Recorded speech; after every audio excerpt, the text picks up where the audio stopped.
Morning YouTube. My sister gave me a picture of my dad a couple of weeks ago. It's a picture I'd never seen before. I've only got two pictures of my dad. And this was one, a new one I had, as I say, I hadn't come across. I think it was taken around about 1964, so I'd be about 7 at the time. And he was living in Edinburgh. He's dead now, he died about 20 years ago. But it was taken in Edinburgh because my mum and dad separated when I was little. I don't know where the picture came from, and as I said, the only two pictures I've got of him actually look very different. He looks like Charlie Chaplin in the pictures I've got. But in this picture he doesn't look like Charlie Chaplin. He's not sitting on a chair, but he is sitting down on like a wall. It's outside. He's got his legs crossed, a bit like I've got mine crossed, like that now, crossed at the knee. And he's got a rolled up cigarette in his hand, and he's got his hand across his knee like this. He's not wearing a t-shirt and jeans and a baseball cap. He's wearing a brown suit with a shirt and tie, and he's got brown brogues on, and he's got a little jumper on underneath, and he's got his hair parted to one side, and he looks completely different. In fact, I was really shocked when I saw this picture because he looked like me, and I didn't think he ever looked like me, but he does. Apparently I did, or I look like him, I suppose. And you know, it got me thinking about dads and about being alive, and what it was like in 1964, and what it was like in 1957 when I was born, and what kind of circumstances you came into the world, Fred, and how things change, don't they? You know what I mean? You get into things and you don't realise what you're going to get into. You know, because for example, when I married your mother, it was, well, obviously it's a long time ago, and although your brother was born, you clearly weren't. You were just a twinkle in the future's eye. But I didn't know that she could even have children. You know, I mean, she told me she couldn't have children. And, you know, I loved your mother, but she's a lot older than I am. Actually, it doesn't make any sense to say that now I'm dead, does it? But she's 11 years older than I am, and she was 11 years older than I was when we were married. And I thought she couldn't have children. I didn't want children myself. So, I don't know, when your brother was born, Bernard, when he was born, that was a bit of a surprise really, I have to say. And I don't think I handled it very well, I'll be honest with you. And, you know, I wanted to see the world, and I thought your mum might join. I was a bit flattered, you know what I mean? She was a bit of an older woman, and I thought I was quite flattered that she liked me. But, and I wanted to see the world with her, but that didn't really work out. And then, obviously, your sister was born. And your other brother was born, Fred, you know, Keith was born, and then Keith died, and that was a big drama, you know, and I can understand that. That was a bit rough, I guess, but, you know, and of course your brother nearly died, you know, Bernard nearly died, didn't he, because him and Keith both had polio, and Keith pulled through, I beg your pardon, Bernard pulled through, and Keith didn't, you know, so that was a bit tricky, I think. And I was stupid, I was young, and I was stupid, I made mistakes. And I can't go back and change them, and if I did, if I could, I don't know if I would, you know, because there's only one life, isn't there, really? We're all locked into it irreversibly. So, yeah, I can say things like, oh, I regret it, I should never have done this, I should never have done that, but it's too late now. So, that's the situation we're in. Anyway, I'm just really saying, Fred, that I'm up here, down here, in this garden in Cheshire. I am you, really, because obviously it's you talking, but I'm you as well, I'm your dad as well. So I'm just thinking about that. And just trying to give a few words of advice from a long dead parent, because I'm watching you from heaven, Fred. I'm watching you from heaven. Don't get fooled by the Christian ideals of heaven. It's not like that. It's just an idea. It's just an idea, that's all it is. So I'm talking to you from an idea. But just to say that I'm kind of watching you, you know, and I'm kind of watching what you're doing. I'm watching what you're doing on this YouTube thing. And I'm watching your videos, and I'm watching the videos you're looking at, and the people you're talking to. And I noticed you've been talking quite a bit about dads recently, and you've been watching videos about dads, and I'm maybe thinking, is he thinking about me? Is Fred thinking about his old dad? His old dead dad? I don't know if you are or not, Fred, but I'm thinking about that because of the videos you're watching, you know.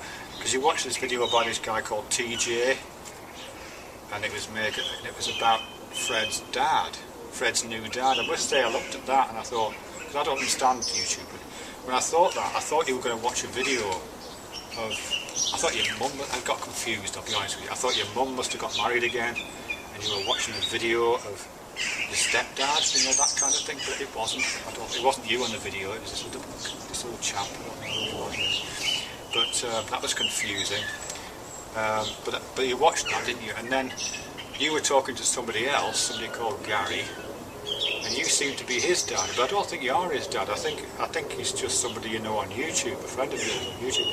Because he can't be his dad, you wouldn't be old enough. I think you are older than Gary by the look of it, but not by enough to be his dad, I don't think. And then somebody said they were your dad, some chap with a hat on like yours, Earl. He said he was your dad, but he's not your dad, because I'm your dad, and that reincarnation thing doesn't happen, so he can't be your dad. So there's all these dads floating around, you know what I mean? And it's very confusing to me. I'm kind of trying to make sense of it, and I made sense of some of it. And I think what's happening is, I think that Gary, is that his name, Gary? I think Gary is Fred, not you, Fred. So I realised later on it's a different Fred you're talking about, although all Freds are interchangeable, you know that way. But I think Gary is Fred when he's grown up.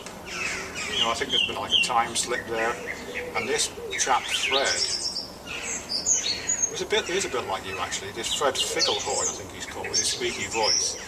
When he's grown up, I think he's Gary, because he has a terrible life, that Fred Ficklehorn. I'm not saying that Gary has a terrible life. I don't know. I might be wrong. You know, but that guy, I felt bad about it actually. So I thought, geez, that would have happened to you, you know. Because obviously that Fred Ficklehorn person, his dad left. You know, they're separated. His mum and dad, just like your mum and I separated. And then his mum is trying to build a life outside of that. But Fred Ficklehorn is kind of caught in the middle of that, you know. And I do wonder sometimes if that's how your early life was. I don't know.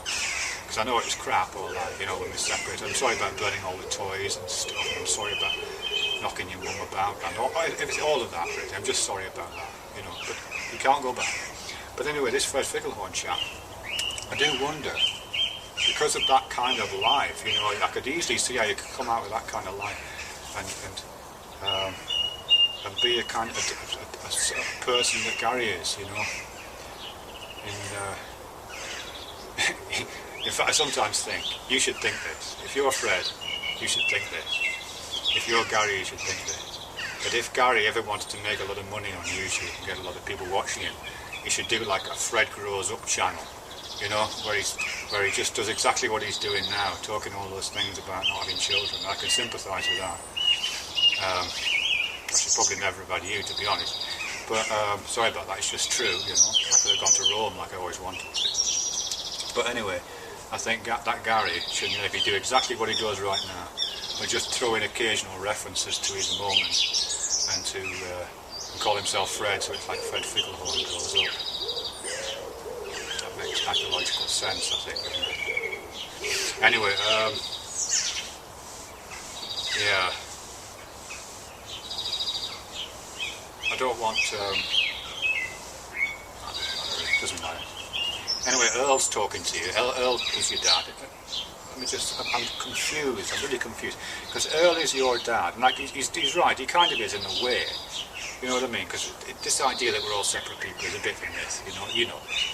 But everything flows through this stuff, yeah? Everything flows through this stuff, and ideas. All these words I'm saying are all words you've heard before. And it's all just flowing through this stuff. So, you know, so some of it's flowing through Earl. It's not like channeling you know, you think weird about that. But he's drinking from the same source, you know what I mean? And you're drinking from the same source as Gary's dad. So you both are talking with some authority. And that's absolutely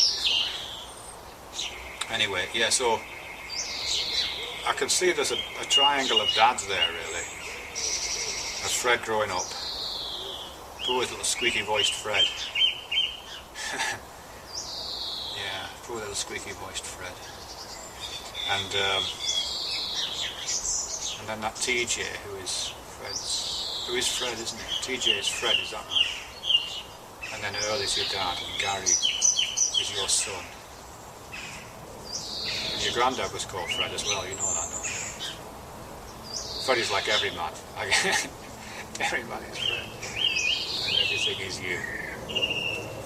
Anyway, I'm sitting like this, you know, and it's 1964, and I'm in Edinburgh, Scotland. I don't know why I went to Edinburgh. Well, I did. It's because, you know, there's no child support agency there anyway, and what legal systems there were in place didn't operate across the English-Scottish border, so I never had to pay maintenance, which was good, which was quite nice. So yeah, that's about it. That's all I've got to say. I'm sorry I haven't got a seat with me today. Really wish I could have a real cigarette here.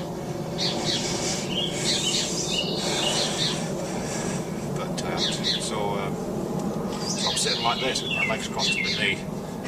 You can imagine the brown suit that I'm wearing, because of course I'm not really my dad, I'm Fred. It's not 1964, it's 2011.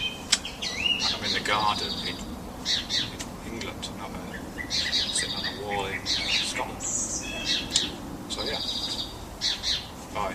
See you on the other side.